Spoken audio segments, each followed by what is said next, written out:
Megastar Chiranjeevi re entry అదిరిపోయింది. ఖైదీ number 150 industry రికార్డులన్నింటినీ తిరగరాస్తోంది. ఇప్పటికే non Baahubali రికార్డులన్నింటినీ బద్దలు కొట్టేసింది. లాంగ్ రన్ లో బాహుబలి రికార్డులు కూడా మెగా ఖైదీ బద్దలు కొట్టే అవకాశాలున్నాయన్నది ట్రేడ్ వర్గాల అంచనా. ప్రస్తుతానికైతే మెగా ఖైదీ టాలీవుడ్ టాప్ చిత్రంగా నిలిచింది. ఇకపై కూడా వరుసగా సినిమాలు చేస్తూ ఫ్యాన్స్ ని అలరించాలని చిరు డిసైడ్ అయిపోయాడు. తన 151వ చిత్రంగా ఉయ్యాలవాడ నరసింహారావు చిత్రాన్ని చేసేందుకు రెడీ అయ్యాడు చిరు. ఇప్పటికే స్క్రిప్ట్ ని రెడీ చేసి ఉంచారు పరుచూరి బ్రదర్స్. ఈ చారిత్రాత్మక కథని stylish director Surender Reddy deal చేయనున్నాడు. ఇక్కడే చిరు సాహసం చేస్తున్నాడని చెప్పుకుంటున్నారు.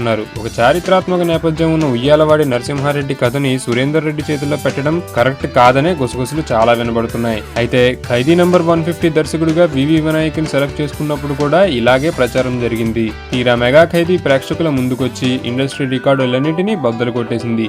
ఇప్పుడు సురేందర్ రెడ్డి విషయంలోనూ వస్తున్న నెగిటివ్ కామెంట్స్ లైట్ తీసుకుంటుంది మెగా ఫ్యామిలీ. పైగా ధృవతో చరణ్ కి హిట్ ఇచ్చిన సురేందర్ రెడ్డిపై మెగా ఫ్యామిలీ నమ్మకంగా ఉంది. మరి సురేందర్ రెడ్డి ఏం చేస్తాడో చూడాలి. మరోవైపు తన కొత్త చిత్రం కోసం మెగాస్టార్ చిరంజీవి మరింత స్లిమ్ గా కనబడేందుకు కసరత్తులు చేస్తున్నాడట. ప్రత్యేకంగా ట్రైనర్ ని పెట్టుకుని 6 ప్యాక్ బాడీని డెవలప్ చేసే పనిలో ఉన్నాడట చిరు. దీంతో మెగా యాక్షన్ తో దిమ్మ తిరిగిపోవడం ఖాయమంటున్నారు.